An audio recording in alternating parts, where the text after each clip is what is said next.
Hi friends, welcome back to my channel cooking Amma சேனலுக்கு உங்களை அன்புடன் வரவேற்கிறேன். இன்றைக்கி நம்ம சேனலில் ஒரு ரொம்ப டேஸ்டியான பணியார ரெசிபி தான். இந்த பணியாரத்தை வெள்ளை பணியாரம்னு சொல்லுவாங்க, சீனி பணியாரம்னு சொல்லுவாங்க. நம்ம பணியாரத்திலே நிறைய வெரைட்டி பணியாரம் நம்ம செஞ்சுருக்கோம், சாப்பிட்ருக்கோம். ஆனால் இந்த பணியாரம் ரொம்ப டேஸ்ட்டாக இருக்கும். இந்த மாதிரி குட்டீஸ்க்கு செஞ்சு கொடுத்தீங்கன்னா அடிக்கடி அவங்க இந்த மெத்தட்லேயே செஞ்சு கேட்பாங்க. இந்த பணியாரம் ரொம்ப டேஸ்டியாக எப்படி செய்யலான்னு வாங்க பார்த்துடலாம். நான் ஒரு பவுல் எடுத்திருக்கேன். அதில் நான் டம்ளர் 2 டம்ளர் அளவுக்கு பச்சரிசி சேர்த்துருக்கேன். 2 டீஸ்பூன் அளவுக்கு உளுந்து சேர்த்துருக்கேன். இது எல்லாத்தையுமே நல்லா ஒரு 4-5 தண்ணி விட்டு நல்லா கழுவிட்டு அதுக்கப்புறமாட்டு நீங்கள் ஊற வச்சுக்கோங்க. இது ஒரு 3 மணி நேரத்துக்கு நான் ஊற வச்சுருக்கேன். இது நல்லா ஊறி நம்மளுக்கு நல்லா ஊறணும். அதுக்கு நீங்கள் ஒரு ஒரு 2 or 3 ஹவர்ஸ்க்கு நீங்கள் ஊற வச்சுக்கலாம். இது நம்மளுக்கு இப்போ நல்லா ஊறி ரெடி ஆகிருக்கு. நான் இப்போ ஒரு மிக்ஸி ஜாரில் அரிசி எல்லாத்தையுமே சேர்த்து நல்லா அரைக்க போகிறேன். இது இந்த அரிசி நீங்கள் எந்த கப்பு எந்த டம்ளரில் அளந்தீங்களோ அதே டம்ளருக்கு தான் நம்ம தேங்காய், சீனி எல்லாமே சேர்க்க போகிறோம். நான் 2 டம்ளர் அளவுக்கு அளந்திருக்கேன். நீங்கள் 1 டம்ளருக்கு அளந்தீங்கன்னா 3/4 டம்ளர் அந்த அளவுக்கு வச்சுக்கோங்க. இப்போ நான் 3/4 டம்ளர் அளவுக்கு தேங்காய் சேர்த்துருக்கேன்.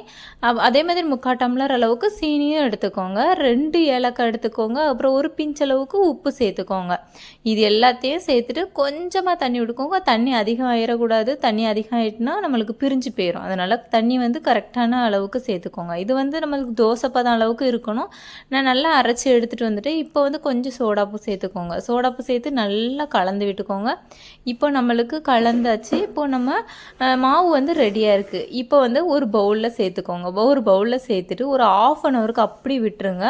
1/2 ஹவர் கழித்து நம்ம இதை சுடலாம். நீங்கள் அப்போவுமே சுட்டனாலும் ரொம்ப நல்லாயிருக்கும். இது ஒரு கொஞ்சம் நான் ஒரு 1/2 ஹவர் கழித்து நான் சுட்டு பார்க்கேன். இது கொஞ்சம் ஒரு அடுப்பில் ஆயில் ஊற்றி வச்சுக்கோங்க.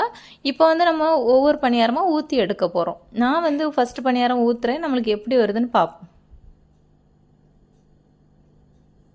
இங்கே இப்போ நம்மளுக்கு நல்லா கொஞ்சம் மேலெல்லாம் ஒரு ப்ரௌனிஸ் கலரில் வரணும் பார்த்துக்கோங்க. அந்த நேரம் நம்ம திருப்பி போட்டுக்கலாம். மேலே லைட்டாக ப்ரௌனாக இருக்கோ அந்த நேரத்தில் திருப்பி போட்டுக்கலாம். ஸ்லோலே வச்சு இது பண்ணுங்கள். நீங்கள் கூட்டி வச்சிட்டிங்கன்னா வெளியே ப்ரௌனிஸ் கலரில் இருக்கும், உள்ளே வேகாமல் இருக்கும். அதனால் குறைச்சி வச்சே குக் பண்ணிக்கோங்க. இப்போ நம்மளுக்கு சூப்பராக ரெடி ஆகிட்டு இந்த மாதிரி இருக்கணும். இப்போ நம்ம எல்லாத்தையுமே இந்த மாதிரி சுட்டு எடுத்துக்கலாம். இப்போ நம்மளுக்கு சூப்பராக ரெடி ஆகிருக்கு. இந்த மாதிரி சூப்பராக இருக்கும். டேஸ்ட்டும் ரொம்ப நல்லாயிருக்கும். இதில் தேங்காய், சீனி இதெல்லாம் சேர்த்துருக்கிறதுனால ரொம்ப நல்லாயிருக்கும். இந்த மாதிரி வீட்டில் உள்ளவங்களுக்கெல்லாம் செஞ்சு கொடுங்க. அவங்க விரும்பி சாப்பிடுவாங்க. வீட்டில் உள்ளவங்கள எப்போவுமே ஆரோக்கியமாக வச்சுக்கோங்க. இந்த மாதிரி ரெசிபியெல்லாம் நீங்கள் பார்க்கணுன்னா நம்ம சேனலை சப்ஸ்கிரைப் பண்ணி பெல் ஐக்கானை கிளிக் பண்ணிக்கோங்க.